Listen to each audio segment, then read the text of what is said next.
What's up, y'all? It's your girl Nick, and Self-Care Sunday is back. And I know what you're thinking, like, it doesn't look like Self-Care Sunday. She's outside. Yes, I am. But for the last, I don't know, 6 months or so, I have been spending most of my time, a lot of my time, outside in the garden, because for me, that is a form of self-care. For me, when I'm in the garden, I'm feeling nature, I'm getting exercise, and I'm channeling my grandmother, and it's my private time. I get to talk to God, I get to do all of those great things. So, also, since I started my locks again, this is my third set of locks, and since I started them again, I don't have to spend a full day washing my hair and conditioning and, you know, pre-pooing, doing all of the things to my hair. So I have more time to spend on the things that I love. I do love my hair, don't get it twisted, but I have more time to spend out here in the garden, nourishing my soul, nourishing my body with great food. So that's why I'm outside for Self-Care Sunday today. Also, just a quick tip on my attire. So you will see this hoodie a lot. This is my knock-around hoodie. So when it's chilly outside like it is today, it's a beautiful day, but the wind is blowing, and that wind makes it quite chilly, and the girl is a cold weather wimp for real. So whenever it's kind of chilly, I come out here and I put on this hoodie, because it's okay if it gets dirty. It's okay if, you know, I make it look a mess. It's okay if the stains never come out. It's all good, because it's my knock-around. I garden in it, I woodwork in it, I cut the yard in it, I do whatever in this hoodie. So get used to it. So anyway, the reason I'm out here today is I do have a couple of things going on in the garden, which I will share with you. But more importantly, or equally as important, I have a blog post out there, and it's about where my family is from. So I'm originally from right here in Houston, Texas. I grew up in 3rd Ward. My mom and her brothers mostly grew up in Acres Home. My grandmother spent many of her adult formative years in Acres Home. What is Acres Home? It is it is the largest unincorporated African American community in the United States at a point in time. It is now incorporated, but back in the day it was unincorporated. That means no HOAs, no city ordinances, no county ordinances. Black families bought land by the acre. I'm going to put the link down in my description for that, but I have a blog post specifically all about the area. But basically, black families bought land in the area by the acre, not by the lot like most of us do now. They bought it by the acre and built their own homes. Not architects, not designers. Good old-fashioned black folks with a special skill set. Everybody helped each other out. Everybody built their own homes. They had gardens for days on this land. On my great-grandparents' land, which we still own now, we still have it, and it's still there. We had chickens, we had cows and bulls. My great-grandfather had a garden like you wouldn't believe. In my first video, one of my previous videos, I shouldn't say my first, but one of my previous videos about my garden, I talked all about how I was so intimidated about starting a garden, because my great-grandparents did it, my grandparents did it. My mom did not, but I was very intimidated because I'm not on their level. So, but I'm still doing it, and I'm hoping to get on that level, and we're close, we're getting there. And I'm hoping to bring some people along to help other people who think they might want to possibly garden, because you can get no better food. You can get no better food. So today, for Self-Care Sunday and for Gardening with Nick, I am absolutely channeling my grandparents, my great-grandparents. I am channeling all of those good vibes, preparing my garden for the spring season. And I'm hoping to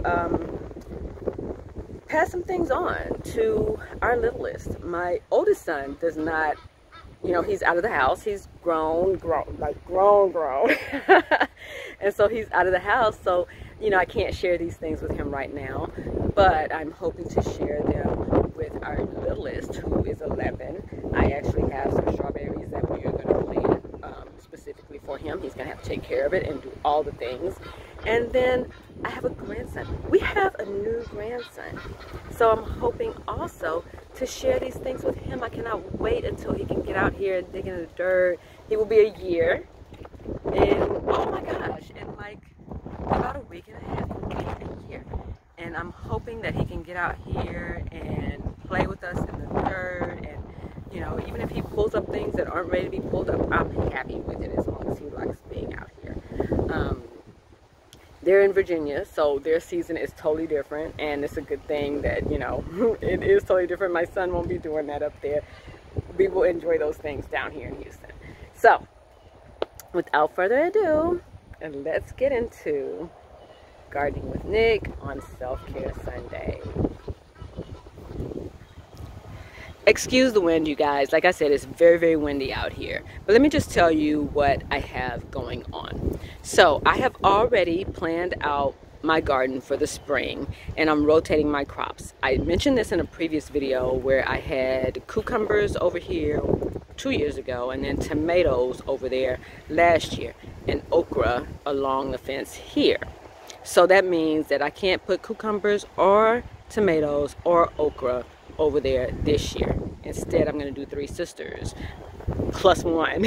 I'm going to do corn, pole beans, green beans, and squash over in that corner. And then I'm also going to put some amaranth over there. Then when I come over here, I think I'm going to do cucumbers here, because I'm not going to pull up that sage. So I think I'm going to do cucumbers back in the bag and let them climb the fence. And then on this side, I will do one tomato and let that climb over a trellis that I'm planning to build. And that's kind of like what I want to talk to you guys today about. Right here, I have some coffee grounds. Oh, I can't even show you. This one has eggshells in it. This one has coffee grounds and banana peels. Let's see. Can you see that? Coffee grounds and banana peels. So I'm going to dig a hole right here, because that's where I'm going to put one of my tomatoes. And I'm going to bury those coffee grounds, banana peels, and eggshells. And I'm going to do an experiment, because the other tomatoes will go back on that back row, and I'll let them, again, climb the fence. We're going to see if the tomato that I put here grows better than the tomato that I put over there, possibly with compost. We'll see. And then on the far end, I'm going to put the okra that used to be in the other bed. Now, this trellis. I have some bricks that broke in half. These were left over from the house. They broke in half. Don't ask me how they broke perfectly, but I'm going to use those. And this is some, it's random pieces of metal. You don't want to know. I'm an interior designer, so I have a lot of random things. And now that I'm into kitchen gardening and kitchen garden consulting, I just have a lot of random things. So these two are going to be poles to help the chicken wire stand up from here over this raised bed. So that's the plan. And of course I'll share it with you when I get there, but that's the plan. That's what I'm going to do. And I have decided that the grow bag is going to be for potatoes. So that's going on. Then on the other side, I mentioned, oh, my box flew away. I mentioned that I was going to plant some strawberries for our youngest. Avery is now 11 and he loves strawberries, but when we buy them at the store, they go bad so quickly and they're so huge, which makes me think there's a lot of stuff in those strawberries. So instead, we're going to plant some strawberries in this little cinder block, and that box over there is going to be the bottom of the cinder block, because will decompose eventually, but for now it will be fine to hold the soil in, hold everything together. So that's what we got going on out here today, and I'm really excited about it. Actually, Avery is really, really excited about it. Like, I asked him when did he want to plant his strawberries, and he said, Mom, whenever you're ready. As a matter of fact, if you want to do it today, we can. And I said, we can, but we'll just see. Let me get started, because I just want to put the soil and everything in there first. Or maybe I won't. Maybe I'll have him do all of that. So, as you can see, it makes me happy. It makes me very, very happy to be out here doing this stuff. Even in the cold wind, I'm fine with it. So I'm going to go ahead and get started on all of that, and I will make sure to document the process for you guys. And hopefully you enjoy this video, and hopefully you will tune in to see what happens in the garden. Until next time, you guys, thanks for tuning in. Like this video. If you like this video, please subscribe.